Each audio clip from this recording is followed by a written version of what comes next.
আব্দুল্লাহ ইবনে মাসউদ বলেন যে আমারে চিনিস আমি কে?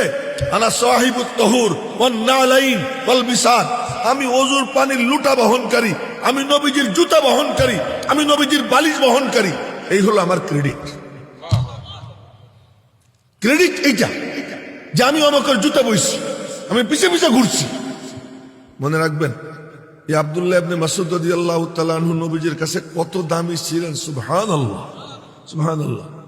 নবীজি ওনাকে লাইসেন্স দিয়ে দিয়েছেন, ইজনুকা আন তারফাল হিজাব ওয়া আন তাসমা সিওয়াদি হাত্তা আনহাকা। আবু বকর দরজায় গিয়ে দাঁড়াইয়া সালাম দেয়, আসসালামু আলাইকা ইয়া রাসূলুল্লাহ, আদখুল, আসতে পারি? নবীজি বললে পরে ঢুকেন, নইলে না। ওমর ও শ্বশুর গিয়ে দরজায় সালাম দেন, আসতে পারি? অনুমতি মিললে ঢুকেন, নইলে ঢুকেন না। সবারই এক। ইবনে মাসউদ গিয়ে ঠাস করে ঢুকে যায়। সাহাবীরা কয়, আমরা মনে করছি উনি নবীজির পরিবারের সদস্য, নবীজির পরিবারের সদস্য। এই আব্দুল্লাহ ইবনে মাসউদ একটা ঘটনা বললেই শেষ করতেছে। নবীজি বললেন, আমার একটা মিসওয়াক দরকার। কেন? মিসওয়াক ভাঙ্গে যায়। উনি ছিলেন হ্যাংলা পাতলা, খাটো। আসমাউর রিজালের কিতাবে ওনার যে আঙ্গিক ষষ্ঠব একদম চিকনা, মনে করেন এই আমার হাতের কবজির মতো ওনার রান। তো রান যদি হয় হাতের কবজির মতো, তাহলে পায়ের গুছা হবে কেমন? পায়ের গুছাটা কেমন হবে? তো উনি আর এক গাছে উঠছেন মিসওয়াক ভাঙ্গার জন্য। সবচেয়ে উন্নত মিসওয়াক হলো আর এক গাছের মিসওয়াক। তো আর এক গাছে উঠছেন, তো আর এক গাছের ডাল ভাঙার জন্য এক ডালে বসছেন, ওনার পা দুইখান ঝুলতেছে। তো নিচের থেকে সাহাবীরা কয়েকজন দেখে হাসে দিছে। নবীজি বললেন, হাসলা তোমরা ওর পাও দেখা? লিকলিকে পা দেখে হাসলা? জানো ওর এক এক পায়ের দাম কত? ওর এক পা যদি এক পাল্লায় রাখা হয়, উহুদ পাহাড় যদি এক পাল্লায় রাখা হয়, তবু আব্দুল্লাহ ইবনে মাসউদের এক পায়ের ওজন বেশি হবে। সোহবত পাইছে নবীজির সোহবত থেকে।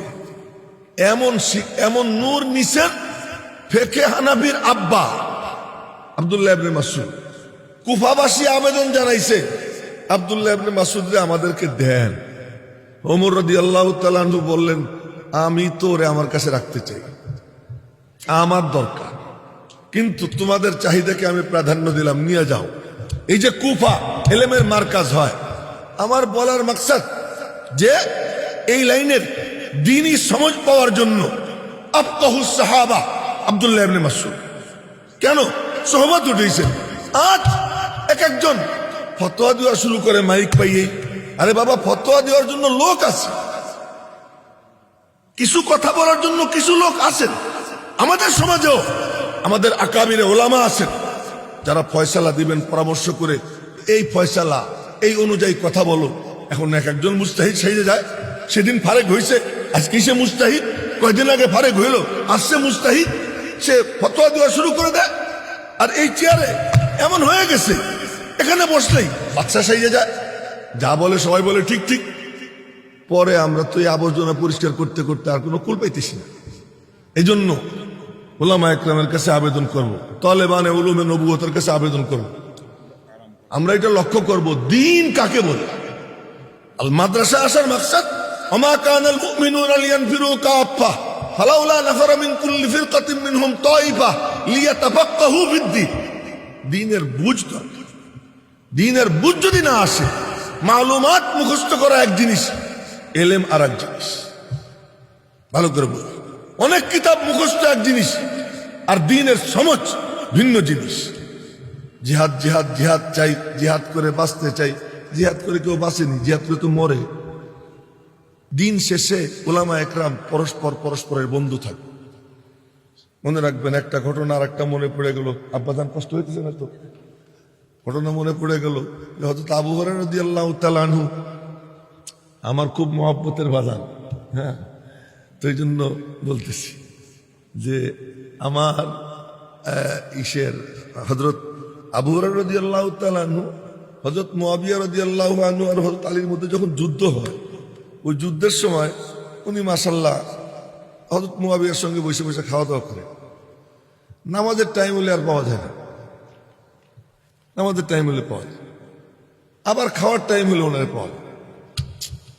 একদিন, দুই দিন, তিন দিন, কয়েকদিন যাওয়ার পরে হযরত মুআবিয়া জিজ্ঞেস করতেছেন আবু হুরায়রা, জি হযরত, খাওয়ার সময় দেখি নামাজের টাইমে কই থাকেন? তো উনি বলতেছেন, হযরত আপনার এখানে খাওয়ার খুব মজা, হযরত আলীর পিছনে নামাজ পড়ে খুব মজা। আপনার এখানে খানা মজাদার, ওখানে নামাজ মজাদার। হযরত মুআবিয়া বললেন, আসলেই তাই। ঠিক ওই টাইমে রোম সম্রাটের পক্ষ থেকে চিঠি আসে হযরত মুআবিয়ার কাছে রাদিয়াল্লাহু তাআলা আনহু, যে এই আলীর দ্বারা আপনি আক্রান্ত, আমরা আপনার প্রতিবেশী, যদি আপনি বলেন আমরা আপনার সাহায্যে এগিয়ে আসি। ওই চিঠির অপর পৃষ্ঠায় হযরত মুআবিয়া লেখেন, ইয়া কালবার রোম, এ রোমের কুত্তা, তুই ভুল বুঝিস না, আমার ভাইয়ের সাথে আমার ইখতিলাফ, মতবিরোধ। ইখতিলাফ এক জিনিস, মুখালাফাত আর এক জিনিস। মতের অমিল থাকবে, একটা হলো ইখতিলাফ, মতবিরোধ, আর একটা হলো বিরোধিতা, শত্রুতা। আমার সঙ্গে মতের অমিল থাকতে পারে, কিন্তু আমি কারো শত্রু না। কোন আলেমের শত্রু হতে পারে না। আলেম আলেমের বন্ধু। দিন শেষে আলেমরা পরস্পরে এক। হযরত মুআবিয়া লেখলেন, ইয়া কালবার রুম, হে রোমের কুত্তা, ভালো করে মনে রাখ, তুই আমাদের দুজনের ঝগড়া দেখা খুশি হয়ে গেছিস না? তুই মনে করছিস যে আলী আক্রান্ত হইলে আমি তো সাহায্য করব।